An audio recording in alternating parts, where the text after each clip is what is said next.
قل هل يستوي الذين يعلمون والذين لا يعلمون إنما يتذكر أولو الألباب.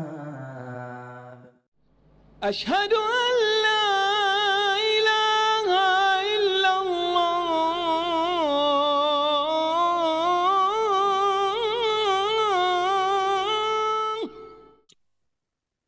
الحمد لله وحده والصلاة والسلام على من لا نبي بعده أما بعد فعن عبد الله بن عمر رضي الله عنهما أن رسول الله صلى الله عليه وسلم نهى عن بيع حبل الحبلة وكان بيعا يتبايعه أهل الجاهلية وكان الرجل يبتاع الجذور إلى أن تنتج الناقة ثم تنتج التي في بطنها قيل إنه كان يبيع الشارفة وهي الكبيرة المسنة بنتاج الجنين الذي في بطن ناقته. ممنوع وجو کا بیان چل رہا تھا جو بے ناجائز ہے، حرام ہے، جس میں خداع ہے، غرر ہے، دھوکہ ہے، تدلیس ہے. اسی سلسلے کی یہ تیسری حدیث ہے جو عبداللہ بن عمر رضی اللہ عنہما سے مروی ہے. بے شک رسول اللہ صلی اللہ علیہ وسلم نے حاملہ کے حمل کی بے سے منع فرمایا. یہ ایک بے تھی جو اہل جاہلیت کیا کرتے تھے. حبل مانے حمل، اور حبل حابل کی جمع ہے. یہ ہم نے حاملہ اونٹنیوں کے پیٹ میں جو حمل ہے اس کے باہر آنے تک، یا پھر حاملہ اونٹنی کے پیٹ میں جو بچہ ہے وہ جب کبھی حاملہ ہو اور وہ بچہ جنے، اس وقت تک کے لیے بیع کیا کرتے تھے. لا حول ولا قوت. اور اس کی دو شکلیں ہوتی تھی. قیمت کا ادھار، اگر کوئی سامان کسی سے ادھار لیا تو اس کی مدت متعین ہونی چاہیے. ضابطہ یہی ہے تاکہ وقت مقرر سے پہلے بائع مطالبہ نہ کرے اور مشتری وقت مقررہ کے بعد بلا عذر، یعنی ادائیگی پر قادر ہونے کے باوجود ٹال مٹول نہ کرے. ایک وقت مقرر ہے، بائع بھی مطمئن ہے اور مشتری بھی مطمئن ہے کہ اس وقت مقرر سے پہلے ہم سے مطالبہ نہیں کیا جائے. لیکن اگر کہا کہ اچھا کبھی دے دیں گے تو پھر آناکانی شروع ہو جائے گی. بائع قریبی مدت میں مانگے گا اور مشتری اس کو بعید مدت تک کے لیے ٹالے گا، مدت بعیدہ تک کے لیے ٹالے گا کہ ہم نے کہا تھا دے دیں گے بھائی، کبھی دے دیں گے، آج کے لیے تھوڑی کہا تھا، اتنی جلدی آ گئے مانگنے کے لیے. تو یہ جو کہا سنی کا خطرہ ہے اس سے آدمی بچ جاتا ہے جب ادھار کی مدت متعین ہوتی ہے، قیمت ادائیگی کی ادھار کی بے میں متعین ہوتی ہے. لیکن یہ کہتے تھے کہ صاحب یہ جو اونٹنی دیکھ رہے ہو حاملہ، یہ جب بچہ جنے گی اور اس کا بچہ جب حاملہ ہوگا اور وہ بچہ جنے گا، یعنی حمل جب پھر حاملہ بنے گا تب جا کر ہم پیسہ ادا کریں گے. اب یہ مدت تو مجہول ہے. کیا ضروری ہے کہ وہ جو حاملہ اونٹنی ہے اس کے پیٹ میں مؤنث اونٹنی ہی ہو سکتا ہے مذکر ہو سکتا ہے کہ زندہ ہو، مردہ ہو سکتا ہے کہ دو بچہ ہو. اب پھر وہ اونٹنی جب حاملہ ہوگی، یعنی جو بچہ ابھی جنین ہے پیٹ میں حمل کی شکل میں ہے، جب وہ اونٹنی جوان ہوگی، حاملہ ہوگی، جب وہ بچہ جنے گی تب جا کر پیسہ ادا کرے گی. کتنی مدت مجہول ہے. یا کہتے تھے کہ صاحب اس وقت جب یہ حاملہ اونٹنی کا حمل جب حاملہ ہوگا اور اس کے بعد جب وہ ذبح کیا جائے گا تو اس میں 5 کلو گوشت ہمارا ابھی سے بک کر لو. سوائے لہو و لعب کے، فالتو بکواس کے کوئی چیز ہی نہیں. تو اس طرح کی بیع جاہلیت والے کیا کرتے تھے. اس میں یہ ہے کہ ادائیگی کی مدت متعین نہیں، ادھار کی بیع کرتے تھے اور قیمت کی ادائیگی کو حاملہ اونٹنی کے حمل کے پھر حاملہ ہونے اور اس کے حمل جننے تک کے لیے مؤخر کرتے تھے، جو کہ غیر معینہ مدت کی جہالت. اور پھر جیسا کہ میں نے عرض کیا کہ صاحب وہ حمل زندہ بھی اونٹنی جنے گی یا نہیں جنے گی. تو نبی صلی اللہ علیہ وسلم نے حاملہ جانوروں کے حمل کی بیع سے منع کیا. یہ حاملہ اونٹنی جب حمل جنے گی، وہ حاملہ پھر جب وہ یہ حمل جب پھر حاملہ ہو گیا، وہ بچہ جنے گی، تو یہ اونٹنی ہم خرید لیں گے. تو مبی مجہول ہے، جو چیز خریدیں گے آپ وہ مجہول ہے. یا اگر قیمت کو آپ نے اس وقت تک کے لیے مؤخر کیا ہے تو مدت ادائیگی مجہول ہے. کہتے ہیں خود ہی شارح مؤلف رحمۃ اللہ علیہ اس کی تفسیر بتاتے ہیں کہ یہ جاہلیت کی ایک بیع تھی. اہل جاہلیت اس طرح کی بیع کیا کرتے تھے. یعنی اہل جاہلیت سے جس زمانے میں جہالت عام تھی، یعنی محمد صلی اللہ علیہ وسلم کی بعثت اور رسالت سے پہلے کا جو زمانہ تھا، اس میں جہالت عام تھی، اس لیے اس کو اہل جاہلیت کہتے. تو اہل جاہلیت اس طرح کی بیع کیا کرتے تھے. ایک شخص دیکھیے، یبتاع الجزورہ، اونٹ کو بیچتا تھا یا اونٹ خریدتا تھا. ابتاع یعنی اشتری کے بعد ایک شخص اونٹ خریدتا تھا. جزور اونٹ کو کہتے ہیں، خواہ وہ مذکر ہو یا مؤنث. کب پیمنٹ کرے گا؟ اس اونٹ کی قیمت کا پیمنٹ کرے گا الا ان تنتج الناقہ، اس وقت پیمنٹ کرے گا جب کہ یہ اونٹنی بچہ جنے. ثم تنتج التی فی بطنہا، پھر جو حمل اس کے پیٹ میں ہے وہ جب بچہ جنے. صرف یہ نہیں کہ یہ حاملہ بچہ جنے گی، یہ بھی مدت مجہول ہے. چیز آئے کہ وہ جو حمل جب وجود میں آئے گا، پھر وہ جب حاملہ ہوگا اور وہ بچہ جنے گا، تب جا کر قیمت ادا کرے. لا حول ولا قوت الا باللہ. بعض علماء نے یہ کہا کہ اس کا مطلب یہ ہے کہ انہ کان یبیع الشارف، ایک آدمی جوان اونٹ کو، دتے ہوئے اونٹ کو بیچتا تھا، بنتاج الجنین، جنین کے بچہ جننے تک، جو اونٹنی کے پیٹ میں، یعنی اونٹنی کے پیٹ میں جو بچہ ہے، وہ بچہ جب حاملہ ہو کر کے بچہ جنے گا تو اس وقت تک کے لیے قیمت کو ادھار رکھتے ہیں. یا اگر اس حمل کی بات کرتے ہیں کہ حمل جب پھر دوبارہ حاملہ ہوگا، اس کے بعد جو وہ بچہ جنے گا تو وہ بچہ ہم خریدیں گے. تو ابھی مجہول ہے بچہ جنے گا کہ نہیں. یہ بچہ جو ابھی فوراً حمل میں ہے، فی الحال وہ بھی زندہ ہوگا کہ نہیں ہوگا. چیز آئے کہ وہ پھر حاملہ ہو اور پھر وہ بچہ صحیح سلامت سے آئے کہ نہ آئے، آپ اس کی خریداری کر رہے ہیں، تو وہ بھی مجہول ہے. اور اگر قیمت کی بات ہے تو قیمت بھی مجہول ہے. تو دونوں ہی شکل میں بائع ہو تو یا مشتری ہو تو، یا تو مبی مجہول ہے، یا پھر اگر خریدار قیمت کو معلق کرتا ہے حاملہ اونٹنی کے حمل کے پھر دوبارہ حاملہ ہونے اور حمل جننے تک کے لیے، تو یہ مدت گویا کہ مجہول ہے. الی اجل مجہول مدت تک کے لیے آپ نے بیع کیا. تو یہ سب جو مقصدت ہے اس میں، دونوں طرح سے بائع کے لیے بھی اور مشتری کے لیے بھی شریعت نے ان مقصدوں کی وجہ سے اس بیع کو حرام کیا. اور ظاہر ہے کہ یہ ایک طرح سے باطل مال کھانے کا، لوگوں کا باطل طریقہ سے مال کھانے کا ذریعہ ہوگا، اور پھر بائع اور مشتری کے درمیان جھگڑا تکرار تو یقینی.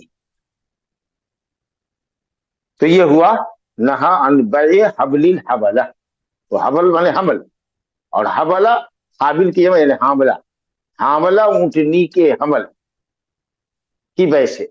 حاملہ اونٹنی کے حمل کی بیع سے، یا حاملہ اونٹنی کے حمل جب دوبارہ وہ حاملہ ہو جب بچہ جنے تو اس کی بیع سے منع کیا. یا حمل کے دوبارہ حاملہ ہونے اور بچہ جننے تک کی مدت کے لیے ادھار ہم نے دیا. یہی شکل ہے. چوتھی حدیث دیکھیے، عبداللہ بن عمر رضی اللہ عنہ سے ہی یہ بھی مروی ہے. عن عبد اللہ بن عمر رضی اللہ عنہما ان رسول اللہ صلی اللہ علیہ وسلم نہا عن بیع الثمرۃ حتی یبدو صلاحها، نہا البائع والمشتری. اور اسی مفہوم کی ایک اور روایت ہے، انس بن مالک رضی اللہ عنہ ان رسول اللہ صلی اللہ علیہ وسلم نہا عن بیع الثمار حتى تزهي قیل وما تزهي قال حتى تحمر قال ارايت ان منع الله الثمرة بما يستحل احدكم مال اخيه. رسول اللہ صلی اللہ علیہ وسلم نے فرمایا، رسول اللہ صلی اللہ علیہ وسلم نے پھل کی بیع کرنے سے منع فرمایا جب تک کہ وہ پکنے نہ لگے. کسی طرح کا کوئی پھل ہو، کھجور، جب تک کہ وہ رطب نہ ہو جائے، کھانے کے قابل نہ ہو جائے، انگور جب تک کہ اس کے اندر مٹھاس نہ آ جائے، اسی طریقے سے آم ہے، جب وہ پک کے گرنے نہ لگے، اکا دکا درخت. اب اس میں اگر مختلف آم ہے تو پھر ہر قسم کے آموں کی پختگی الگ الگ ہوگی. ایک طرح کا آم ہے، دسہری ہے مثلا، تو اگر 100 درخت دسہری کے ہیں آپ کے باغ میں، اور کوئی ایک درخت سے اگر ایک دو پکے گرنے لگا ہے تو پوری دسہری آپ کے لیے جائز. لیکن اگر دسہری کے ساتھ ساتھ کوئی اور آم ہے، یا کوئی ہمارے یہاں مشہور ہے لنگڑا آم، اسی طریقے سے اور بھی کوئی آم ہے، آم کی کئی کوالٹیاں، تو ہر کوالٹی میں الگ الگ پھل کے پکنے کا اعتبار ہوگا. اگر ایک ہی طرح کے تمام درخت ہے، ایک ہی نوعیت کا پھل ہے، تو پھر کسی بھی ایک درخت میں اگر اکا دکا پھل پک کے گرنے لگا ہے تو بیع جائز ہے، اس سے قبل بیع جائز نہیں. پھل کی بیع کرنے سے نبی صلی اللہ علیہ وسلم نے منع فرمایا جب تک کہ اس کے اندر صلاح یعنی پختگی کھانے کے لائق نہ بن جائے، یعنی وہ پھل پک کے گرنے نہ لگے. آگے روایت آئے گی کہ وضو صلاح کیا ہے؟ صلاح ظاہر ہونا، یعنی صالح للعقل ہونا، یہ مطلب ہوا جب وہ کھانے کے قابل ہو جائے تب اس کو بیچو، اس سے پہلے نہیں. پھلوں کے اندر ہوتا ہے کہ لال ہو جائے پھل، یا کچھ پیلا ہو جائے، کوئی پھل زرد ہوتا ہے، پیلا ہوتا ہے، تو سمجھا جاتا ہے کہ یہ پک گیا یا پکنے کے قریب ہے، یا لال ہو جاتا ہے. یا اسی طریقے سے کھجور ہے، وہ جب وہ رطوب ہو جاتا ہے، انگور کی بھی ایک شکل بدل جاتی ہے، وہ کالا ہونے لگتا ہے، یا جس طرح کی بھی جو کیفیت ہے اس کو چکھ کے دیکھیے، اگر اس کے اندر مٹھاس ہو گئی، اب وہ توڑ کر کے مارکیٹ میں لائے جانے کے لائق ہو گیا، تبھی آپ اس کو بیچ سکتے ہیں. بائیں اور مشتری دونوں کو منع کیا ہے. آپ نہ بیچ سکتا ہے آدمی پھل پکنے سے قبل، پھل میں پکنے کا عمل شروع ہونے سے قبل، نہ بائیں اس کو بیچ سکتا ہے، نہ مشتری اس کو خرید سکتا ہے، کیونکہ پھل پکنے سے قبل بہت سی آفتوں سے پھل کو گزرنا ہے. بہت تیز ہوا بھی چل سکتی ہے، اولے گر سکتے ہیں، آفتوں کے اور خراب ہونے کے بڑے سارے امکانات ہیں پھلوں کے اندر. لیکن جب پھل اپنے سائز کو پہنچ جاتا ہے اور وہ پک کے گرنے لگتا ہے، تو اب بھی ممکن ہے کہ کبھی تیز ہوا چلے گر جائے، کبھی اولے پڑ جائے، لیکن ریئر. لیکن وہ جب پھل چھوٹا ہوتا ہے، جب اس کا سائز بہت چھوٹا ہوتا ہے، تو اس وقت آفتوں کا زمانہ ہوتا ہے، اور بہت ساری آفتوں سے، اولے سے، بارش کی کثرت سے، یا ہوا کی تیزی کی وجہ سے، یا پھر کبھی ہوتا ہے کہ کوئی بیماری چلتی ہے تو اس سے چھلکا خراب ہو جاتا ہے، کبھی گدا سڑنے لگتا ہے، کبھی وہ گٹھلی کے اندر داغ لگ جاتا ہے، تو اسی لیے فرمایا گیا کہ اس کو مت بیچو. بائیں تو چاہتا ہے کہ چھوٹا پھل بیچ دے اور قیمت لے کر کے ہم چمپت ہو جائے، اور مشتری بھی سمجھتا ہے کہ ابھی سستا سودا لگے پٹے گا، حالانکہ یہ نہیں سمجھتا ہے کہ پھل اگر سب کا سب جھڑ گیا یا بیشتر پھل جھڑ گیا تو ہزاروں نہیں بلکہ لاکھوں کے چھونے لگ جائیں گے. اگر بڑا سا باغ کئی ایکڑ میں ہے، کئی بیگھوں میں ہے، اگر خریدا ہے تو لاکھوں کے نقصان سے خریدار جوجھتا ہے، گزرتا ہے. تو اس لیے یہ بیع حرام ہے، یہ بیع حرام ہے، الا یہ کہ اگر پھل پکنے سے پہلے کوئی شخص خریدے اور اسی وقت وہ توڑ لے. کوئی کہے کہ صاحب ہم کو کچے ہی پھل کی ضرورت ہے، مثلا آم ہے، چھوٹا چھوٹا سائز کا ہے، ابھی 2 مہینے کے بعد پکے گا، لیکن وہ چھوٹے چھوٹے آم کو خرید رہا ہے کہ بھائی ابھی بیچو اس کو، اور میں اس کو کل سے توڑنا شروع کر دیتا ہوں، مجھے اچار بنانا ہے، مثال کے طور پر کھٹائی بنانی ہے اس سے. تو اگر پھل کے پکنے سے پہلے اگر خریداری ہوتی ہے اور وہ توڑنے کی شرط کے ساتھ ہے کہ وہ اسی سے مصرف لے گا، تو ٹھیک ہے، کوئی حرج کی بات نہیں. لیکن یہ کہ ساتھ چھوٹا پھل لے اور باقی رکھنے کی شرط کے ساتھ کہ جب پکنے لگے گا، جب منڈی میں توڑ کے اس کو بھیجا جانے لگے گا، تب اس وقت تک کے لیے تمہارے پیر پر رہے گا. تو ایک تو یہ کہ سائز ابھی چھوٹا ہے، بڑا ہوگا، اور دوسرے یہ کہ ابھی آفتوں اور مصیبتوں کا زمانہ باقی ہے پھلوں کے لیے، تو اس لیے یہ شکل جائز نہیں ہے. بلکہ نبی کریم صلی اللہ علیہ وسلم نے، اگلی روایت آ رہی ہے حضرت انس کی، اس کے اندر ڈانٹا ہے آپ نے اور کہا ہے کہ یہ ناجائز اور باطل طریقے سے مال کھانا ہے. अनस बिन मालिक रजी अल्लाह अन्हु फरमाते हैं कि रसूलुल्लाह सल्लल्लाहु अलैहि वसल्लम ने फल की बै करने से मना फरमाया जब तक कि उसके अंदर इजहार ना हो, यानी पकने न लगे। कहा गया इजहार क्या है, वमा तुजी, तो आपने कहा हत्ता तहमर्रा, यहाँ तक कि वो लाल हो जाए। बाज फल होते हैं लाल होना या लाली उस पर जाहिर होना फल के ऊपर, ये पकने की, पुख्ता होने की अलामत होती है। कोई फल पीला होता है, कोई काला हो जाता है, अंगूर वगैरह अगर है तो, या जिस फल के अंदर जो भी पुख्तगी की और पकने की जो भी अलामत हो, जब वो अलामत जाहिर हो जाए, या बाद रिवायत में कि हत्ता यू कल या हत्ता तू कल, वो फल खाए जाने के लायक हो जाए, तब जाकर के उसको बेचो। अभी दरख्त में मंजर आया है, अभी फूल आया है, उसमें अभी फल भी नहीं लगा है, फल अगर लगा है तो बहुत छोटा छोटा लगा है जी, मसूर के दाने के बराबर है या चना के दाने के बराबर है, इस तरह का फल आप बेच रहे हैं।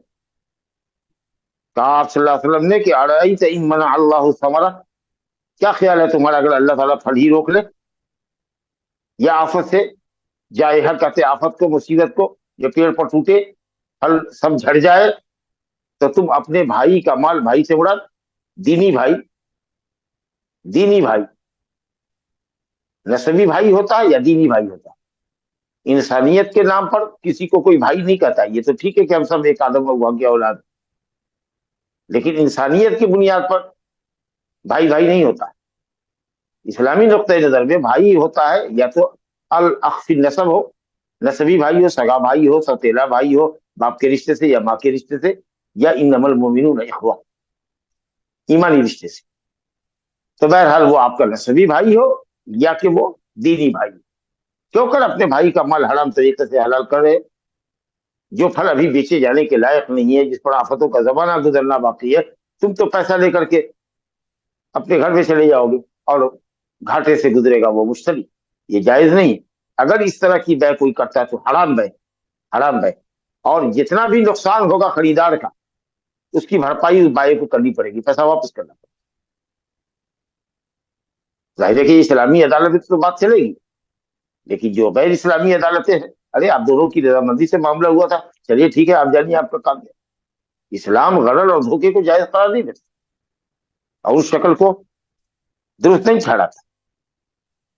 इवन अगर पुख्तगी उसमें जाहिर होने लगे, फल पक करके इक्का दुक्का गिरने लगा है और तब बेचने का हुक्म है जैसा कि हदीस में है, तो भी अगर वो आफतों से गुजरता है, यकाएक आंधी तेज चली या ओले गिरे और फल का बड़ा नुकसान हुआ, तो हजरत इमाम अहमद इब्न हंबल और बाज़ फुक़हा ये कहते हैं कि साहब बाए को भरपाई करनी पड़ेगी। लेकिन जमहूर कहते हैं कि नहीं, चूंकि अब बेचने की जो ममानियत की जो मुद्दत थी वो खत्म हो चुकी है और फल में अब पुख्तगी जाहिर होने लगी है, फल पकने लगा है और अब शरई तौर पर हमारे लिए बेचना जायज है, तो अब अगर नुकसान होता है तो वो मुश्तरी का नुकसान होगा। लेकिन इमाम अहमद कहते हैं कि अगर हल्का फुल्का नुकसान हुआ है, 10% का नुकसान है, 100 फल में 10 फल गिरे हैं तो चलो ठीक है, लेकिन अगर मेजर नुकसान है, बड़ा नुकसान है, तो बाय को पैसा वापस करना। इस हद तक ये मामला। तो जबकि वो फल बिल्कुल छोटा हो, अभी महीनों के बाद पकेगा, उसको जो बेचने का चलन आम वालों के यहाँ है, लीची वालों के यहाँ है। अब खजूर वाले तो माशाल्लाह जहाँ है वो तो इस्लामी ज़ाब्ते के मुताबिक चलते होंगे, लेकिन हमारे यहाँ आम तरीके से आम और लीची के जो दरख्त होते हैं, अमरूद के दरख्त होते हैं, उस पूरे बाग को लोग बेच देते हैं, जबकि वो फल बिल्कुल छोटा होता है, मसूर के दाने, चना के दाने के बराबर होता है। आम तरीके से जो लोग बेचते हैं, खा मुसलमान ही क्यों ना, इल्ला कि कोई साहिब दीन साहिब तकवा हो तो और बात है, वरना इस तरह की बै करते हैं। हालांकि ये बै बिल्कुल शरीयत में हराम है, और अगर ये बै होती है तो जो भी नुकसान होगा उस नुकसान की शरह भरपाई करनी पड़ेगी। ला इलाहा इल्लल्लाह। चलिए साहब, तो ये तो फल की बै कब करनी चाहिए कब नहीं करनी चाहिए, इस सिलसिले में हमने हदीस को पढ़ा। अब जो हदीस है ममनू बै की बात शक्लें हैं, और ये हम तकरीबन इसमें की बात चीजें पढ़ के आ चुके हैं। तो अब्दुल्ला बिन अब्बास रजी अल्लाह अन्हु की हदीस है, छठी हदीस। ये तो तकरीबन कुल की कुल बातें कल के दर्स में आ चुकी है। अब्दुल्ला बिन अब्बास रजी अल्लाह अन्हुमा ने फरमाया कि रसूलुल्लाह सल्लल्लाहु अलैहि वसल्लम ने मना फरमाया, नहा रसूलुल्लाह सल्लल्लाहु अलैहि वसल्लम अन तुतलक्का रुकबान व अन यबीअ हाज़िरुल लिबाद। क़ाल फ़क़ुल्तु लिब्न अब्बास मा क़ौलुहु हाज़िरुल लिबाद, क़ाल ला यकूनु लहू सिमसारा। कहते अब्दुल्ला बिन अब्बास रदी अल्लाह अन्हुमा कहते हैं कि रसूलुल्लाह सल्लल्लाहु अलैहि वसल्लम ने काफिले तिजारत को बाजार से निकलकर बाहर इस्तेकबाल करने और माल खरीदने से मना फरमाया, जिसकी तफसीलात कल आ चुकी है कि कम से कम बाजार के सिरे पर उसको उतरने दो। अगर बीच बाजार में नहीं उतरता तो जहां से बाजार की शुरुआत हो रही है उस मकाम तक उसको उतर दे। कई किलोमीटर आगे जाकर के जो माल देहातों से लाया जा रहा है, बादिये से लाया जा रहा है, उसको जाकर के खरीद लेना और फिर बाजार के ऊपर अपनी चौधराहट कायम रखना और उसकी कीमत अपनी मनमर्जी से मुतय्यन करना और आम तरीके से बाये को गरर में मुबतला करना, औने पौने में खरीद लिया, तो ये सब शक्लें इसके अंदर होती हैं। इसलिए कहा गया कि यह अमल आपका नाजायज है। लेकिन अगर इस नाजायज अमल के बावजूद भी बै हो जाती है तो कल हमने पढ़ा था कि बाये को इख्तियार है, अगर वो बाजार आता है और उसको लगता है कि वो ठगा गया है तो वो बै को वापस कर सकता है। और ये भी हमने कल पढ़ा था, जो इस हदीस का दूसरा टुकड़ा है, वो ये भी हाज़िरुल लिबादिद, ये कि शहरी किसी देहाती के लिए बै करे। देहाती माल लेकर आया, बकरियों का एक रेवड़ लेकर के आया है कुर्बानी के मौके पर कि वो बेचेगा, या इसी तरीके से फल लेकर आया है या बाग से सेब और अंगूर की पेटियां लेकर के आया है बेचने के लिए। अब शहरी उसके अंदर कूद पड़ा तो कहा गया कि अगर वो देहाती है, इवन तुम्हारा बाप क्यों नहीं है, तुम्हारा भाई क्यों नहीं है, तुम्हारा करीबी रिश्तेदार क्यों नहीं है, वो चूंकि देहात में रहता है, वहां से आया है फल मंडी में बेचने के लिए, तो शहरी को उसमें इंटरफेयर नहीं करना चाहिए। उसको बेचने दो, जिस भाव से चाहे वो बेचे और उससे शहर के लोग जिस भाव से चाहे खरीदे। तो अगरचे हदीस के अंदर ये आया है कि ला यबी, बै न करे, लेकिन जो इल्लत है कि नबी ने फरमाया दाउन्नास, लोगों को छोड़ो, अल्लाह बाज को बाज से रोजी देगा। कभी देहाती को फायदा हो जाएगा, शहर में खुद से आके बेचेगा तो, और कभी शहरी को फायदा होगा कि माल की बहुतात होगी तो उसको मिलेगा। और इसी तरीके से ये इल्लत इस बात से दराज करती है कि देहाती आया है तो उसको खुद खरीदने दो, कोई सामान अगर खरीदता है। मैंने कल भी बताया था कि अगर वो आपसे मशवरा लेता है तो आप मशवरा दे दीजिए कि शहर की फला दुकान अच्छी है, रिजनेबल है, वहां जाइए, कीमत मुनासिब है, आप बता दीजिए। या अगर आप जाते हैं तो आप खरीदारी में तोल मोल मत कीजिए, उनको करने दीजिए, आप बैठ के रहिए, आप उसके लिए खरीदारी नहीं कर सकते, चाहे वो आपका रिश्तेदार क्यों, जाने दीजिए, दुकानदार को फायदा होगा। तो इसीलिए जो इल्लत बताई गई है वो इल्लत खरीदारी में भी आती है। न सिर्फ ये कि आप बेच नहीं सकते, आप उसके लिए खरीद भी नहीं सकते हैं, ताकि दुकानदार को अगर कुछ फायदा उस देहाती से कुछ ज्यादा मिलने वाला है शहरी के मुकाबले में, तो आप उसके अंदर रुकावट मत। अब दूसरी बात यह कि बा या बियो जिस तरीके से बेचने के माने में आता है, ये कलिमा अज़दाद है, खरीदने के माने में भी आता है। मुफ्ता मुश्तरी को भी कहते हैं और बाये को भी। तो बै के मादे से ये आए, बै के मादे में खरीदना और बेचना, बाइंग और परचेजिंग दोनों इसके अंदर दाखिल। इसलिए राज कौल ये है कि न खरीद सकते हैं आप उनके लिए और न उनका सामान बेच सकते हैं। बै के लिए तो लफ्ज़ सरी ही है, ला यबी, ना बै करे, लेकिन लफ्ज़ बै चूंकि शेरा के माने को भी शामिल है। और जो इल्लत है कि छोड़ो, देहाती शहरी दोनों एक दूसरे से फायदा उठाए, जिनको जहां जैसे मौका मिलेगा फायदा उठाने का अपना उठाएंगे, उनको छोड़ो, क्यों बीच में तो बातें। हजरत अब्दुल्ला बिन अब्बास से पूछा कि क्या मतलब है हाजिर लिबास का, कि शहरी देहाती क्या बै न करे या उसके सामान को न बेचे। तो इन्होंने कहा कि ला यकून लहू सिमसारा, उसके लिए दलाली न करे।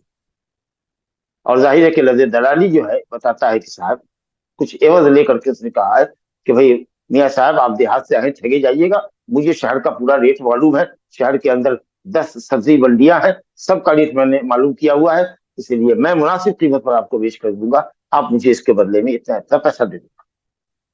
तो सिमसार ना हो, इसका मतलब ये कि अगर बगैर समसरा के, बगैर दलाली लिए हुए, उजरत कुछ लिए हुए, सिर्फ खैर खाही के नाम पर अगर बेचना चाह रहा है, तो हजरत अब्दुल्ला बिन अब्बास रज़ी अल्लाह अन्हु के कौल का तकाज़ा ये है कि ये जायज करार दे। और कहते हैं कि ये दीन खैर खाही का। कल भी मैंने कहा था कि इस मसले को दीन नसीहा से मुस्तस्ना समझिए। दाउन्नास नबी साहब ने फरमाया कि लोगों को उनके हाल पे छोड़ो, दलाली या गैर दलाली। कि बगैर भी लोगों को छोड़ो, वो अपने तौर पर बेचे। देहात से आया है बकरी बेचने के लिए, जानवर बेचने के लिए आया, तो बेचने दो जिस कीमत पर चाहे। और आजकल तो दुनिया एडवांस हो गई है, मोबाइल का जमाना है, देहात के लोग भी इसलिए अब बेवकूफ नहीं रहे, बहुत तेज और चालाक हो गए, और मंडी का पता मालूम कर लेते हैं कि कौन सी चीज कैसे बिक रही है, आढ़त के अंदर कैसे बिक रहा है, और जहां पर वो होलसेल मंडी है वहां कैसे चल रहा है मामला, सारी कुछ चीजें उनको पता होती सब जाते। तो अब तो कोई मसला ही नहीं है कि उसमें आप इंटरफेयर करें, सबको सब पता होता है। ला इलाहा इल्लल्लाह। तो सही कौल ये है कि पैसा लेकर के हो या सरखाही की बुनियाद पर हो, शहरी न देहाती के लिए व्यय करे न शिरा करे। आइए एक हदीस और देखते हैं, शायद इसमें कुछ नई चीज मिले हमको। अन अब्दुल्लाह इब्न उमर रज़ियल्लाहु अन्हुमा क़ाल नहा रसूलुल्लाह सल्लल्लाहु अलैहि वसल्लम अनिल मुज़ाबनति अन यबीअ समरा हायतिही इन कान नखलन बितमरिन कैला व इन कान करमन अन यबीअहु बिज़बीबिन कैलन औ कान ज़रअन अन यबीअहु बिकैल तआमिन नहा अन ज़ालिका कुल्लि। बहुत अच्छी हदीस है, और इसमें कई शक्लें नहीं आ रही हैं अभी हमारे सामने, ममनू बै की कई शक्लें आ रही हैं। अब्दुल्लाह बिन उमर रज़ी अल्लाह अन्हुमा फरमाते हैं कि रसूलुल्लाह सल्लल्लाहु अलैहि वसल्लम ने मुजाबना से मना फरमाया। मुजाबना जबन से, जा बा नून, जबन के माने होता है अद्दफ व बिशिद्दा, कुव्वत से किसी को धक्का देना। वो शक्ल ऐसी है बै की ये होती थी कि भाई ये जो दरख्त है आपका जिस पर फल लगा हुआ है खजूर मसलन, वो अब खाने के लायक हो गया, रुतब हो गया, तो अंदाजा कीजिए कि ये रुतब जब तमड़ बनेगा, जब वो सूखेगा, उसका गीलापन जब खत्म होगा और जब वो सख्त होगा दाना जो तमड़ कहलाता है, तो जाहिर है कि कब होगा। तो अंदाजा कीजिए कि ये रुतब इस दरख्त का मिसाल के तौर पर या इस बाग का कितना होगा। तो जो अंदाजा करने वाले लोग होते हैं उनको बलका होता है, लेकिन चाहे जितना भी बलका हो, कुछ तो ये अंदाजा ही है ना, तो उसमें तो कुछ उलटफेर होगा ही। तो मिसाल के तौर पर मिसाल देते हैं कि अंदाजा करने वालों ने, दो तीन आदमियों ने मिलकर अंदाजा किया कि इसमें 100 कुंटल खजूर आएगी, समर आएगा। अभी तो ये 150 कुंटल है रोहतक में, लेकिन जब ये सूखेगा तो 100 कुंटल तमड़ बनेगा। चलिए भाई, हमने कहा नहीं भाई 100 कुंटल नहीं बनेगा, अभी ये 150 कुंटल है, 125 कुंटल है, सूखने के बाद जब ये तमड़ बनेगा तो 75 कुंटल बनेगा। बाए बाग वाला कहा कि नहीं साहब, ये लोग गलत कह रहे हैं, 150 कुंटल से ज्यादा अभी है और सूखने के बाद ये 125 कुंटल तमड़ आएगा। अब हम उसकी बात को काट रहे हैं, वो हमारी बात को काट रहा है। गोया बातों की लड़ाई चल रही है, एक दूसरे को धक्का दे रहे हैं, बातों से बातों को धक्का दे रहे हैं कि नहीं इतना नहीं इतना आएगा, वो कहता नहीं इतना नहीं इतना ही आएगा, सब अपनी अपनी तरफ खींचातानी कर रहे हैं। चलिए एक मामला तय हो गया, 100 कुंटल ही आएगा, चलो। तो हमने कहा कि 100 कुंटल ले लो, ये पूरा बाग हमारे लिए छोड़। ये बै मुजाबना है और नबी साहब ने मना फरमाया है, और उसकी वजह क्या है कि खजूर की बै खजूर से होगी, खजूर की बै खजूर से हो रही है। और नबी सल्लल्लाहु अलैहि वसल्लम ने फरमाया है, बाबू रेबा जब आएगा तो आएगा हमारे पास, ये हदीस आएगी कि अतमरो बितमर मिसलम बेमिसलिन यदन बियद, खजूर अगर खजूर से बिकता है तो हाथों हाथ हो और बराबर बराबर। तो हाथों हाथ का मतलब तो ये है कि ठीक है हमने 100 कुंटल आपको दे दिया नाप कर या तौल कर दे दिया 100 कुंटल, और बाग से आप भी निकल जाइए। बाग अगर दीवार घिरी हुई है, बाग दीवार से घिरा हुआ है, तो चलिए इसमें जो ताला लगाते हैं उसकी चाबी आप हमको दे दीजिए और आप निकल जाइए बाग से। ये हुआ तखलिया कि बाग को आपने हमारे लिए खाली कर दिया। तो यदल बेयदिन तो ठीक है हो गया, लेकिन बिसलम में भी बिल्कुल बराबर सराबर होना चाहिए, ये कभी मुमकिन कभी मुमकिन नहीं कि आपने 100 कुंटल का है तो वो 100 कुंटल ही आएगा जिसको हमने 100 कुंटल आपको अभी दिया। हो सकता है कि 99 कुंटल आवे, हो सकता है कि 101 कुंटल आवे, चलिए 2 किलो ही पर आ जाइए, 2 किलो कम बेच हो सकता है कि नहीं हो सकता है, अंदाजा तो फिर भी अंदाजा है। तो ये हराम है, क्योंकि बराबर सराबर नहीं हो सकता। تو اس لیے فرمایا گیا کہ بے مزابنہ جائز نہیں ہے کہ درخت پر لگے ہوئے پھل کا، کھجور کا یا انگور کا، کہ ابھی یہ انگور ہے، رس بھرا انگور، گریپس، جب یہ سوکھے گا 2 مہینہ کے بعد، جب یہ زبیب بنے گا، منقع بنے گا، کشمش بنے گا، تو کتنا ہو؟ تو ابھی اندازہ ہے کہ 200 کنٹل ہے، لیکن منقع بننے کے بعد وہ 100 کنٹل آ جائے. پھر اسی لیے دھکا مکی ہو رہی ہے باتوں کی، ایک دوسرے کی بات کو دفاع کر رہے ہیں. اور ہم نے کہا کہ چلو ٹھیک ہے، 100 کنٹل منقع ہم سے لے لو اور یہ بات چھوڑ دو. وہاں بھی وہی بات ہوگی. تو بہرحال وہ کھجور ہو یا یہ کہ صاحب انگور، عام طریقے سے یہی پھل ہوا کرتے تھے. تو فرمایا گیا کہ یہ بے مزابنہ ہے کہ آدمی اپنے باغ کے پھل کو، ثمر کو، ثمر کہتے ہیں وہ پھل جو ابھی درخت پہ لگا ہوا ہے اور گیلا کھجور ہے، رطب ہے، اس کو بیچے تمر کے بدلے میں. تمر کہتے ہیں جو سوکھ چکا ہے، کیلر ناپ کر کے کہ چلو یہ ہم 100 یا 1000 نپنا دے دیتے ہیں، اتنا بڑا نپنا ہے کوئی سائز کا، اس سے 1000 دے دیتے ہیں، یہ باغ چھوڑ. بالکل جائز نہیں. اگر کھجور سے کھجور بکڑی ہے، آپ ایسے باغ کو لے لیجیے پیسے سے کہ اب یہ پھل کھانے کے لائق ہو گیا ہے، بولو باغ کی کیا قیمت ہے؟ کب 5 لاکھ.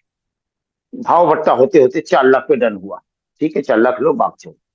اس میں تو کوئی شک ہی نہیں ہے، روپے پیسے سے تو آپ جو چاہے خرید، بس پھل کے پختگی ظاہر ہونے کا انتظار کریں، پھل پکے گرنے لگے یا کھانے کے لائق بن جاتا ہے.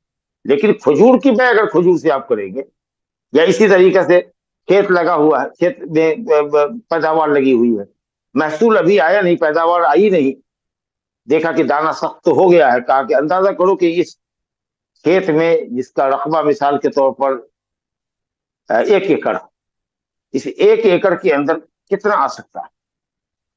تو کسی نے کہا کہ صاحب ہم سمجھتے ہیں کہ صاحب اس کے اندر 10 کنٹل آئے گا، گیہوں آئے گا، صاف ستھرا گیہوں 10 کنٹل آئے گا. تو کہا کہ ایسا کرو کہ ہمارے پاس بھی 1 ایکڑ میں گیہوں لگا ہوا ہے، بدل لو کھیت سے کھیت کو، فصل کو فصل سے بدل لو. ارے بھائی کیسے گیہوں کو گیہوں سے آپ بیچ رہے ہیں؟ یا کہا کہ ٹھیک ہے اگر آپ 10 کنٹل گیہوں کا اندازہ کرتے ہیں، آپ لوگ ہیں مطمئن، تو ہاں چلیے ہم 10 کنٹل دانا اپنے گھر سے دے دیتے ہیں، صاف ستھرا دانا، اور یہ کھیت چھوڑ. یہ محاقلہ ہے، اس کے اندر بھی وہی شکل ہے کہ گیہوں گیہوں سے بک رہا ہے، تو بالکل برابر سرابر ہونا چاہیے، ہاتھوں ہاتھ ہونا چاہیے. تو محاقلہ کھیتی کی بے کھیتی سے، دانے کی بے لگی ہوئی کھیتی سے، جبکہ دانا ایک ہی جنس کا ہو، گیہوں گیہوں سے ہو. اور اسی طریقے سے کھجور کی بے کھجور سے اگر ہو رہی ہے، انگور کی بے منقع سے ہو رہی ہے، ایک اندازے کے مطابق کہ یہ انگور ابھی تو اتنا ہے، سوکھنے کے بعد جب یہ منقع اور کشمش بنے گا تو اتنا بنے گا، اتنا ہم سے منقع لے لو اور باغ چھوڑ دو تاکہ ہم رس بھرے انگور کھائیں اور بازار میں بیچیں. تو فرمایا گیا کہ یہ بے مزابنہ ہے اور یہ حرام ہے، سودی بے. یہ بھی ایسا رہا تھی کہ آدمی اپنے باغ کے پھل کو، یہ درخت پہ لگا ہوا ہے تو تمر کہہ لیجیے، اور تمر اس کو کہیے جو آپ کے پاس ٹوٹا ہوا پھل ہے. اگر کھجور کا پیڑ ہے تو اس میں تمر کے بدلے میں ایک اندازے کے مطابق ناپ کر کے یا تول کر کے آپ نے دے دیا. 100 کنٹل اگر بتایا گیا تو، یا 1000 نفنا بتایا گیا تو اتنا آپ نے دے دیا اور باغ کا پھل خرید لیا. وہی انکانا کرمن، اور اگر وہ انگور ہے تو آپ نے اندازہ کروایا کہ جب یہ زبیب منقع بنے گا تو کتنا ہوگا، تو ایک اندازہ ہو گیا کہ منقع 100 کنٹل ہوگا، چلو بھائی منقع دے دیتے ہیں، اور یہ پورا باغ جو ہے جو ابھی گریپس کی شکل میں ہے، رس بھرا انگور جو کھانے کے لائق ہو گیا ہے، وہ چھوڑ دو. یہ اوکان زرعن، یہ دیکھیے محاقرہ کی طرف اشارہ ہوا، یا کھیتی ہی ہو تو آپ کہیے کہ اس کھیت میں کتنا آئے گا غلہ، کہا گیا 10 کنٹل. ہاں ٹھیک ہے 10 کنٹل دانا ہم دے دیتے ہیں گیہوں، اور یہ گیہوں کی کھیت گیہوں کا کھیت ہمارے لیے چھوڑ. بالکل وہی شکل ہے جو بتایا. نہا عن ذالک کلہ، نبی صلی اللہ علیہ وسلم نے پھل کی بے اسی طرح کے پھل سے، کھجور کی بے کھجور سے کرنے سے، انگور کی بے منقع سے کرنے سے ایک اندازے سے، اور اسی طریقے سے لگی ہوئی کھیتی گیہوں کی ہے تو اس کو گیہوں سے، جو کو جو سے، برابر سرابر بیچنے کا جو حکم ہے اس کے خلاف یہ بے ہو رہی ہے. جب آپ لگے ہوئے پھل کو بیچ رہے ہیں ٹوٹے ہوئے پھل سے ایک اندازہ کر کے، یا لگی ہوئی کھیتی کا اندازہ کر کے کہ اس میں کتنا کنٹل گیہوں آئے گا، اتنا کنٹرول ہم دے دیتے ہیں اور یہ کھیت ہمارے لیے چھوڑ دو. یہ جو بے محاقلہ ہے، یہ دونوں شکل حرام کی ہے. اس سے ایک شکل نکلی ہوئی ہے بے مزابنہ سے، جس کو عرایا کہتے ہیں، وہ بے مزابنہ سے نکلی ہوئی شکل ہے اس کا ذکر انشاءاللہ اپنی جگہ پر ہے۔ 8ویں حدیث اس باب کی ہے ممنوع بے کی، وہ ہے جابر بن عبداللہ رضی اللہ عنہما سے، کہتے کہ نہى النبی صلی اللہ علیہ وسلم عن المخابرۃ والمحاقلۃ وعن المزابنۃ وعن بيع الثمرۃ حتى يبدو صلاحها وألا تباع إلا بالدینار والدرہم إلا العرایا۔ جابر بن عبداللہ انصاری رضی اللہ عنہ سے روایت سے کہتے ہیں کہ نبی صلی اللہ علیہ وسلم نے مخابرہ سے منع کیا، محاقلہ سے منع کیا، مزابنہ سے منع کیا، اور پھل کی بیع پکنے سے پہلے کرنے سے منع کیا۔ تو ماشاءاللہ پھل کی بیع پکنے سے پہلے کرنے کی بات تو ہم کے آ چکے ہیں، الا یہ کہ آدمی بیع کرے اور اسی وقت توڑ دے تو بال اتفاق جائز ہے، لیکن یہ کہ چھوٹا پھل لینا اور پکنے تک کے لیے اس کو درخت پر چھوڑنا اور چھوڑنے کی شرط کے ساتھ خریدنا یہ حرام عمل ہے۔ اور اگر اس کے بعد بھی یہ صورت ہو جاتی ہے تو پھر نقصان اگر ہوتا ہے پھل خریدنے والے کو تو اس کے نقصان کی تلافی کے لیے بائع کو تیار رہنا چاہیے۔ تو یہ بھی ہم پڑھ کے آ چکے ہیں۔ محاقلہ اور مزابنہ بھی ہم نے سنا کہ مزابنہ کہتے ہوئے لگے ہوئے پھل کو، ٹوٹے ہوئے پھل، لگے ہوئے پھل کا اندازہ کر کے کہ جب یہ رطب تمر بنے گا، جب یہ عنب زبیب اور منقع بنے گا تو کتنا ہوگا اتنا ہم دے دیتے ہیں ابھی منقع، اور تمر دے دیتے ہیں سکا ہوا، یہ مانگ چھوڑ۔ اور محاقلہ لگی ہوئی کھیتی کا اندازہ کر کے کتنا کنٹل اس میں آئے گا اتنا کنٹل غلہ لے لو، کھیت چھوڑ دو۔ یہ تو محاقلہ اور مزابنہ بھی ہم نے پڑھا۔ اس میں ایک نیا لفظ ہے وہ عن المخابرہ۔ یہ خبار کیا ہے؟ مخابر جو خبار سے ہے، یہ خبار کہتے ہیں نرم ہموار زمین کو جو قابل کاشت ہو۔ اسی سے خبیر کہتے ہیں کسان کو جو ہل چلاتا ہو، اس کے اندر بیج ڈالتا ہو۔ تو مخابرہ کا مطلب یہ کہ زمین پر معاملہ کرنا۔ زمین ہماری ہے، مثال کے طور پر 1 ایکڑ زمین ہے، وہ ہم نے کسی کھیتی کرنے والے کو، جس کے پاس کھیت نہیں ہے یا کھیت ہے بھی لیکن ہم خود بذات خود کھیتی نہیں کرتے، تو ہم نے کسی کو دے دیا کہ بھئی ایسا ہے کہ آپ ہماری زمین کو جوتیں اور اس میں بیج ڈالیں، سیراب کریں، کھاد پانی دیں، یہاں تک کہ جو پیداوار ہوگی وہ پیداوار ہمارے آپ کے درمیان بٹے گی برابر سے، نصف بچے یا 40-60% کے ریشیو سے بچے، یا 33 تمہارا، 36.36 ہمارا، یا 1/3 تمہارا، 2/3 ہمارا، یا کام کرنے والا جو اس میں بو رہا ہے وہ کہے کہ ہم 2/3 لیں گے، 66% ہم لیں گے، 33% آپ لیں گے، جس معاملے پر گفتگو ہو، اس کو کہتے ہیں مخابرہ۔ المعاملہ علی الارض، زمین کے اوپر معاملہ کرنا۔ ایک شخص کی زمین ہے، دوسرا شخص اس میں محنت کر رہا ہے، غلے اپجا رہا ہے، اس کو مخابرہ کہتے ہیں۔ تو نبی صلی اللہ علیہ وسلم نے منع کیا، جبکہ نبی صلی اللہ علیہ وسلم نے خود خیبر کی زمین یہودیوں کو دی کہ اس میں زمین میں پیداوار لگاؤ، اس میں غلے اگاؤ، غلے پیدا کرو، باغ میں سینچائی کرو، سیرابی کرو، اور باغ کی دیکھ ریکھ کرو، جو بھی پھل آئے گا، جو بھی کھیتی سے محصول آئے گا، جو بھی دانہ آئے گا، وہ آدھا ہم لوگ لے لیں گے، آدھا یہودی لیں گے، اس کو ہماری اصطلاح میں کہتے ہیں بٹائی دینا، یعنی نصف۔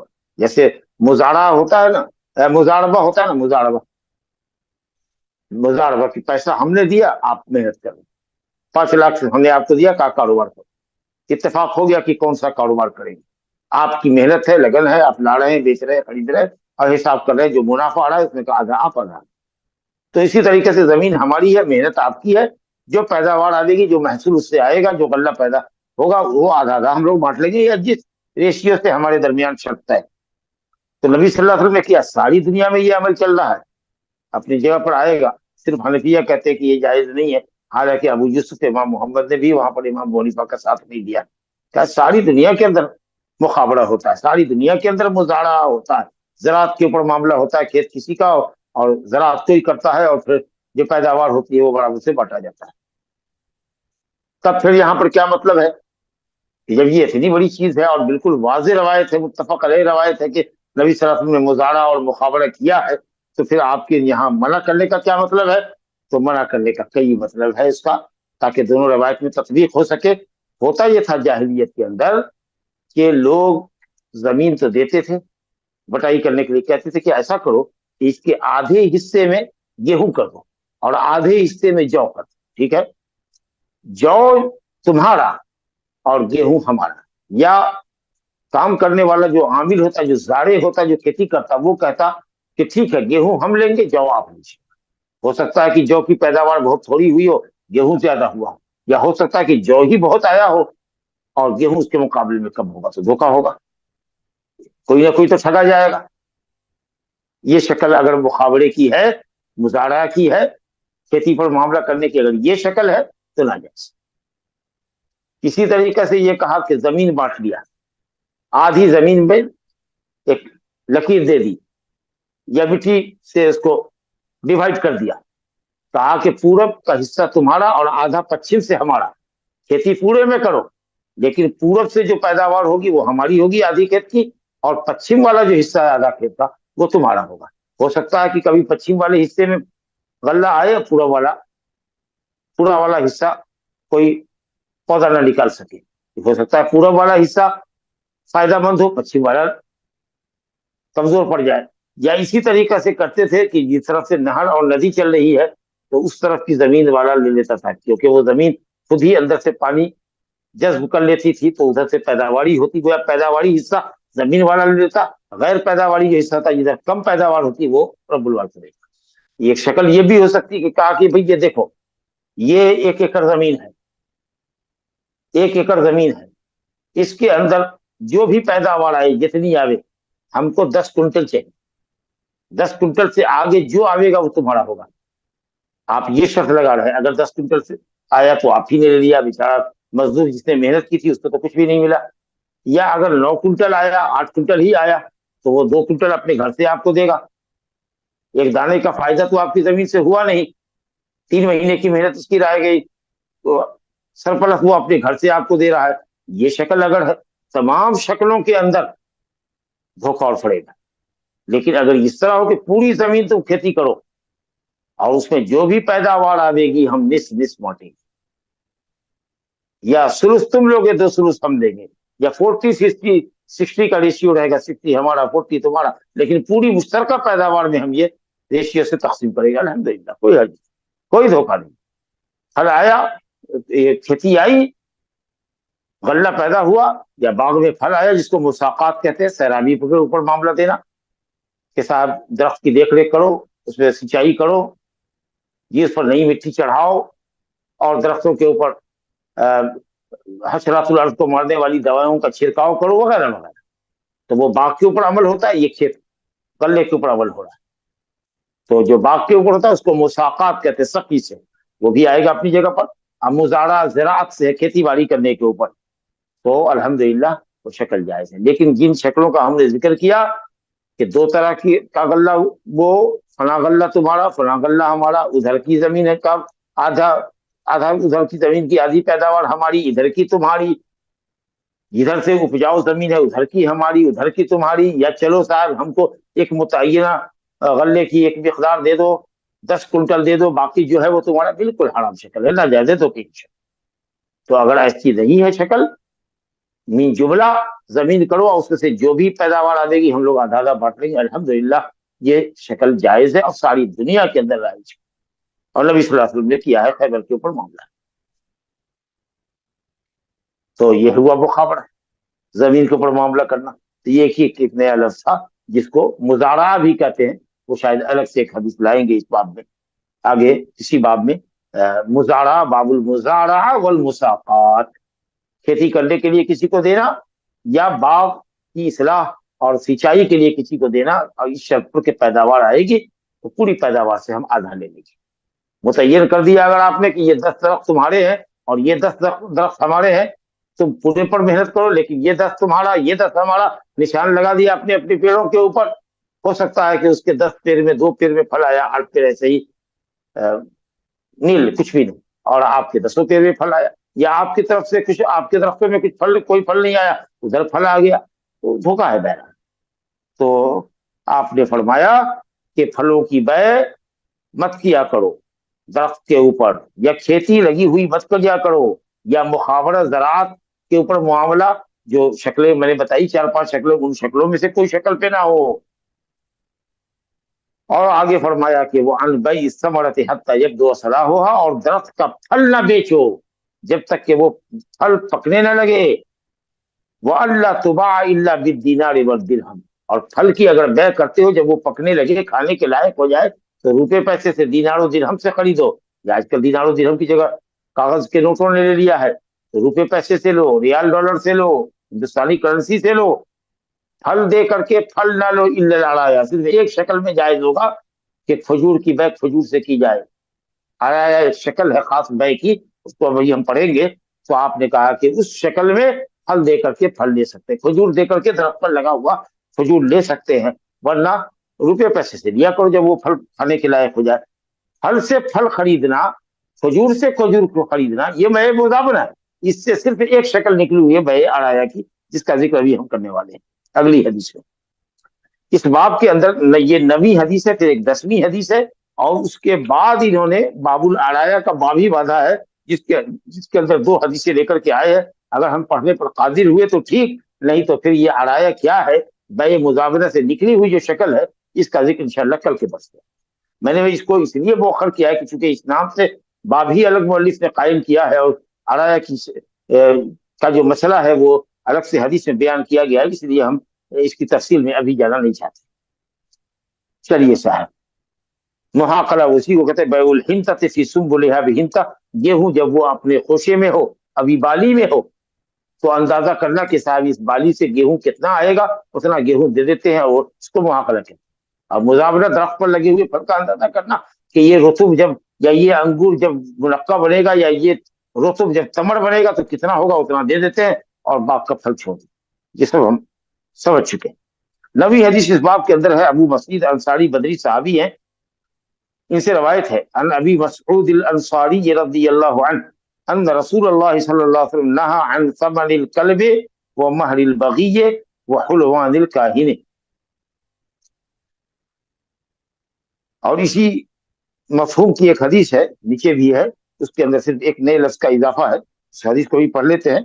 وعن رافع ابن خدیج رضی اللہ عنہ ان رسول اللہ صلی اللہ علیہ وسلم قال ثمن الکلب خبیث ومہر البغی خبیث وکسب الحجام خبیث۔ ابو مسعود انصاری رضی اللہ عنہ سے روایت ہے، رسول اللہ صلی اللہ علیہ وسلم نے کتے کے ثمن سے منع فرمایا، کتے کو بیچنے سے اور اس کی قیمت لینے سے منع فرمایا۔ کتا انتہائی خبیث اور انتہائی نجس جانور، بلکہ انجس الحیوانات۔ پیشہ کرو، اچھا کرو، روزی روٹی کے لیے کمانے کے بہت سارے ذرائع، مقاصد طیبہ ہونی چاہیے، کمائی کا ذریعہ پاکیزہ ہونا چاہیے، گھٹیا رتی پیشہ مت کرو۔ کتے کی بے کر رہے ہو، لا حول ولا قوت الا باللہ، کتے کی بے سے منع فرمایا۔ اب چاہے وہ کتا معلم ہو، سکھایا ہوا ہو، ٹرینڈ ہو، یا کہ غیر سکھایا ہوا ہو، غیر معلم ہو، چاہے وہ شکار کا کتا ہو، یا مال مویشی کی حفاظت کے لیے پالا گیا ہو، یا کھیت کھلیان کی اور گھر کی حفاظت کے لیے کتے پالے گئے ہوں جو بیش قیمتی ہوتے ہیں، باہر ملکوں سے منگائے جاتے ہیں، شیفارڈ اور کیا سب ہوتا ہے کہ کتنی قسمیں ہوتی ہیں، کسی طرح کا کوئی کتا ہو، اس کا خریدنا اور بیچنا ایک مسلمان کے لیے حرام ہے، اور اس نام پر جو کمائی آتی ہے وہ بالکل حرام۔ نہا رسول اللہ صلی اللہ علیہ وسلم، ایک خبیث جانور کو، ناپاک جانور کو بیچنے کی کمائی کرتے ہیں، اتنا بڑا ناپاک کہ دنیا میں کوئی جانور ناپاک، ایون سور کا جوٹا بھی ایک مرتبہ دھونے سے پاک ہو جائے گا، لیکن کتے کا جوٹا 7 مرتبہ دھونے سے پاک ہوگا، اس میں 1 مرتبہ مٹی سے ماجنا ہوگا۔ تو چاہے کتا معلم ہو کہ غیر معلم، جائز نہیں کتے کا بیچنا۔ اسی طریقے سے بلی کا بیچنا جائز، بلا کا بیچنا جائز نہیں ہے، اسے دھندا چل رہا ہے لوگوں، حرام ہے۔ کتے کی اگر آپ کو ضرورت ہے، کسی سے ایسے ہی اگر کوئی دے دیتا ہے مفت میں تو لے لیجیے، ورنہ جو آوارے کتے ہوتے ہیں، جو کتی بچہ دیتی ہے ہر شہر میں، ہر دیہات کے اندر، وہی سے جائیے چھوٹا کتے کا پلا لے آئیے، اور اس کو پال پوس کر کے اپنے گھر میں اس کو ٹرینڈ کر دیجیے، ہو گیا۔ اس کے لیے خریدنے کی کیا ضرورت ہے؟ اگر یہ خریداری بند ہو جائے تو جو ودیشی ڈاگس ہیں، کتے اور کتیاں، جب ان سے بچے ہوں گے تو اتنا ہو جائے گا کہ وہ خود کتا اور کتی پالنے والا آپ کو تلاشتا پھرے گا کہ کوئی لے گا، بھائی شیفرڈ ڈاگ ہے ہمارے پاس، بہت ہو گیا ہے، لے لو، اس طرح کی نوبت آ جائے گی، مت لیجیے۔ لیکن اگر آپ کو کہیے گا کہ انتہائی ضروری ہے ہمارے جان مال کی حفاظت کے لیے، ہمارے مکان کی حفاظت کے لیے، हमारे 2000 बकरियां हैं जो जंगल में चलती है भेड़ियों से हिफाजत के लिए, लेकिन मौलाना कहीं कोई कुत्ता नहीं मिल रहा है हमको, कोई मुफ्त में देने को, हदिया देने को तैयार नहीं है। तब ऐसी सूरत में इंतहाई दर्जा मजबूरी में आपके लिए लेना खरीदना जायज होगा, लेकिन वो शख्स जो बेच रहा है उसके लिए वो कमाई हराम। इसी तरीके से अगर किसी ने किसी के कुत्ते पर ज्यादती की, मार डाला, कोई तावान इस्लामी अदालत में नहीं लगा, कोई तावान नहीं, क्योंकि वो उसकी कोई कीमत ही नहीं है शरीयत में। बहरहाल, लेकिन जाहिर है कि जहां हम हैं वहां अगर किसी के पालतू कुत्ते को मारते, बल्कि जो गलाजत खाने वाली मखलूक सूअर है, अगर उसको किसी ने मार दिया और अगर गलती से ये काम किसी मुसलमान के जरिए हो गया, तो अल्लाह को लगेगा कि साहब वो पूरा मुआशरा जो सूअर पालने वालों का है वो आप पर टूट पड़ेगा और मुकदमा खड़ा होगा। तो इसलिए कभी भी कानून को हाथ में लेने की जरूरत नहीं है। बहरहाल, कुत्ता की तिजारत या कुत्ते का बिकना जाती है। इसमें एक लफ्ज आया है समन, एक होता है कीमत। थोड़ा सा फर्क है, इसको समझ लीजिए। समन क्या होती है, कीमत क्या होती है, प्राइस या कॉस्ट, क्या कहिए उसको। कहते हैं कि बाया और मुश्तरी के दरमियान जो तय हुई है रकम वो है समन। अब मार्केट का जो रेट है उसको कहते हैं कीमत। मिसाल के तौर पर ये जो हमारे पास घड़ी है, ये हमने आपसे खरीदी है 200 रुपए, 200 रुपया दिया है घड़ी में, ये 200 रुपया इसकी समन, इसकी प्राइस। और कीमत वो है जो बाजार में। अब गई इसी घड़ी को लेकर के तो कई दुकानों में हमने तलाशा तो 225 से 225 रुपए से 225 से कम में नहीं।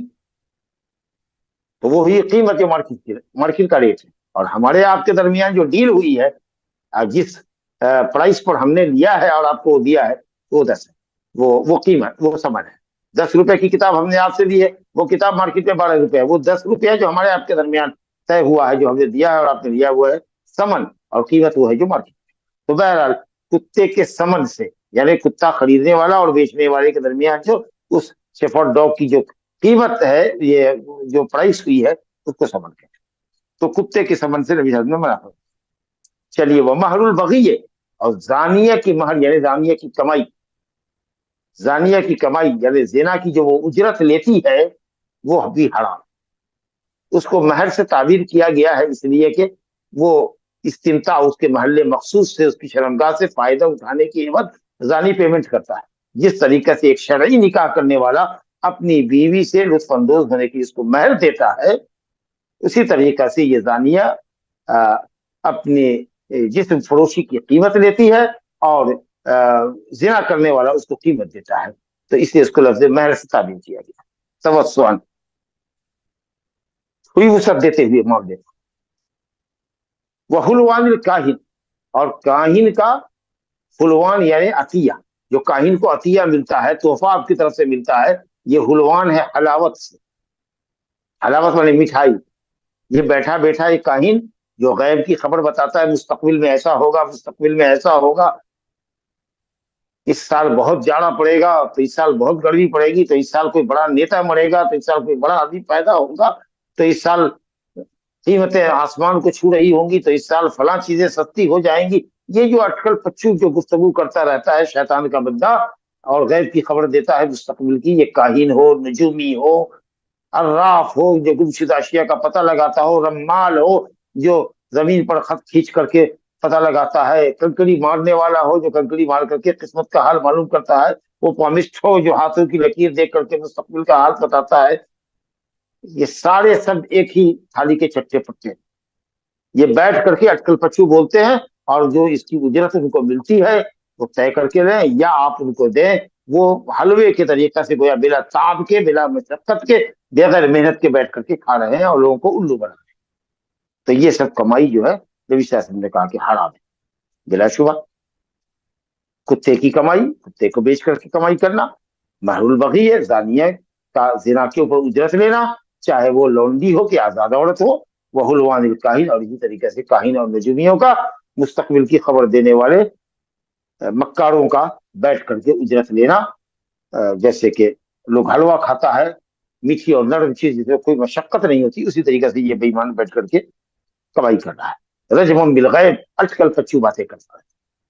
10वीं हदीस जो इस बात की है, और मैं समझता हूँ कि इसी पर हम आज रुकेंगे। आया का बयान इंशाल्लाह कल पढ़ेंगे।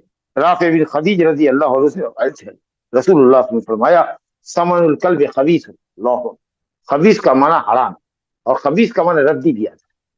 यहाँ पर ये खबीस का लफ्ज तहरीम के माने में भी है और एक जगह इसी दे 3 सेंटेंस है, आखिरी सेंटेंस में ये रद्दी और घटिया कमाई के लिए भी इस्तेमाल हुआ।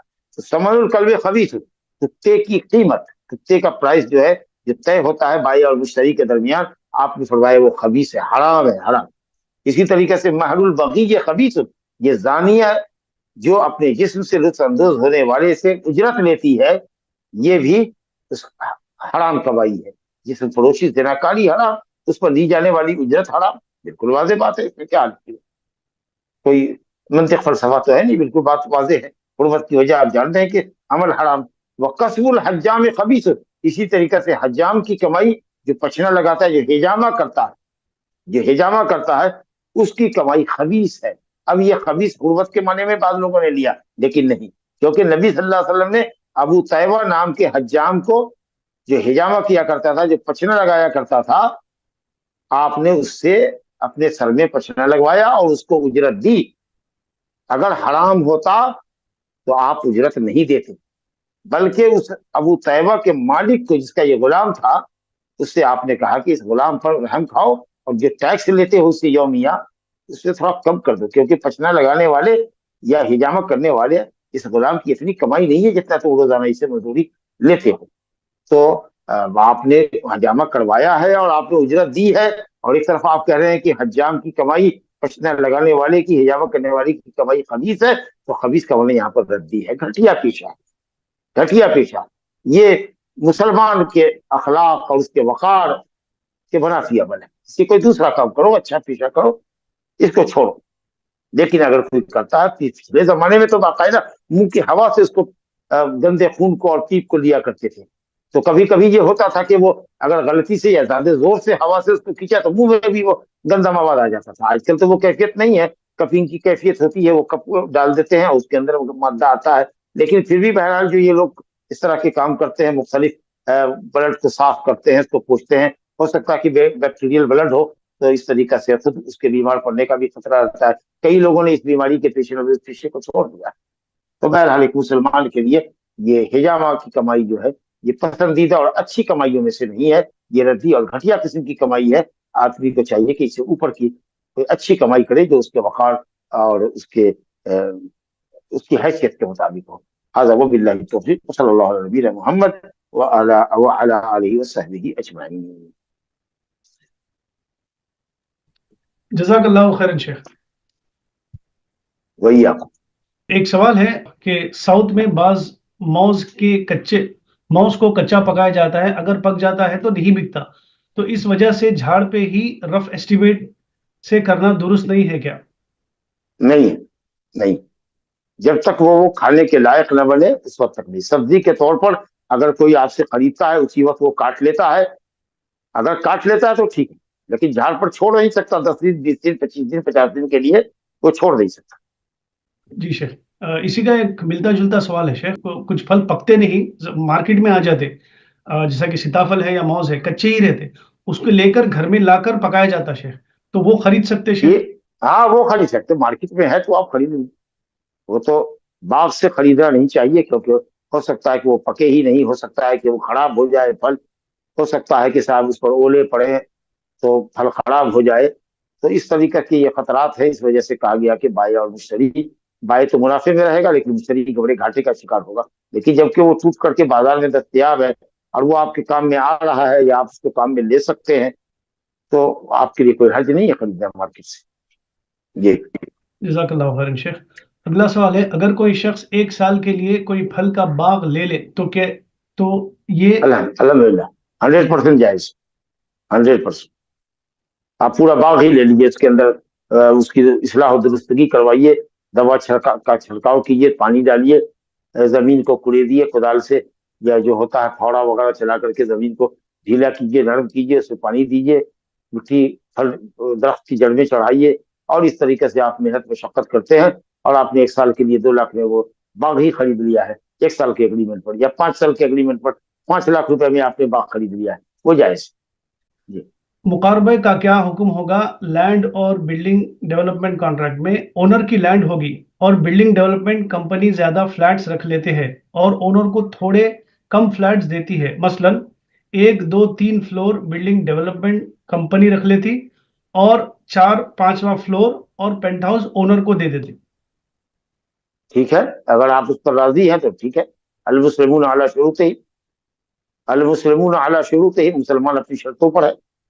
ये शर्त ऐसी नहीं है कि साहब आपको घाटा हो रहा है, आपको 2 या 3 मंजिल तो दे ही रहा है ना। ऐसा नहीं ना कि वो गल्ला पैदा होगा कि नहीं होगा, इस तरफ होगा और उस तरफ वाली जमीन में नहीं होगा जो आपने मजदूर को दिया है या काम करने वाले को, या आपने हिस्से में दिया है। हो सकता है आप ही महरूम रहे, वो कामयाब रहे, या आपके हिस्से में गल्ला आए, उसके हिस्से में गल्ला ना आए। ये शक्ल तो है नहीं।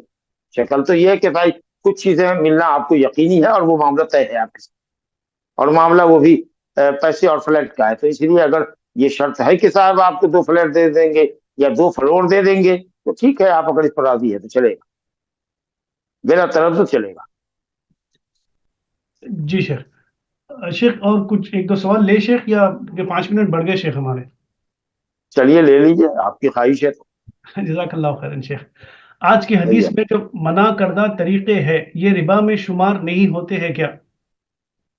नहीं, कुछ चीजें तो रिबा की हैं जो मुहाकला और मुजावने की शक्ल मैंने बताई, कि लगी हुई खड़ी फसल को हमने साफ सुथरे गल्ले की एवज एक अंदाजे से खरीदा है, या दरख्त पे लगे हुए फल को, खजूर और अंगूर के, जब वो रुतब है या ग्रेप की शक्ल में है, रस भरा अंगूर है, तो उसका एक अंदाजा करके लिया, तो वो शक्ल तो सुधी हो रही है कि हम मुनक्का दे रहे हैं और अंगूर ले रहे हैं। लेकिन अब ये है कि साहब मुहाकला की जो बात, ये जो जमीन की बटाई की जो शक्ल होती है, मुजारा की वो शक्ल देख लीजिए, या कुत्ते की कमाई देख लीजिए, या जानिया की तरफ फरोशी देख लीजिए, या इसी तरीके से हुलवानुल काहिल देख लीजिए, या हजाम की कमाई देख लीजिए। जाहिर है कि यहाँ पर रिबा का मामला नहीं है, घटिया कमाई है, हराम कमाई है, नापाक और हराम चीजों को बेचकर फायदा लेने का मामला है जी। क्या ये बात सही है कि उमर बिन अब्दुल अजीज रहमहुल्लाह ने मुखाबरा मुजाहरा को बैन कर दिया था? मुझे नहीं मालूम, लेकिन अगर कोई बैन भी करता है तो उसके बैन करने से बैन नहीं होगा। शरीयत में जो चीज जायज जायज है वो जायज है, लेकिन इल्ला ये कि कोई वही ममनुआ शक्ल हो। मुखाबरा ममनुआ की जो शक्ल है वो उसकी वो शक्ल हो कि जमीन बांट लिया जाए, या एक लमसम जो है तो पैदावार की मिकदार उसके ऊपर रख दी जाए कि साहब हमको 10 क्विंटल चाहिए, उसके बाद जो बचेगा तुमको लेना है, या 2 तरह का गल्ला रखो, एक गल्ला तुम्हारा एक गल्ला हमारा। तो ये सब जो धोखे की शक्लें हैं वो सब नाजायज। तो अगर उस तरह की शक्ल नहीं होगी तो मैं भी कि उन्होंने मना किया होगा। जज़ाकल्लाह खैरन शेख। भाई लोग हम आज इसी पर इत्तेफाक करेंगे इंशाल्लाह, बिल्ला कल कंटिन्यू करेंगे। जज़ाकल्लाह खैरन शेख। या لا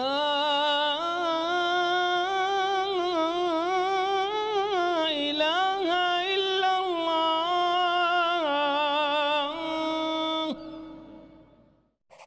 قل هل يستوي الذين يعلمون والذين لا يعلمون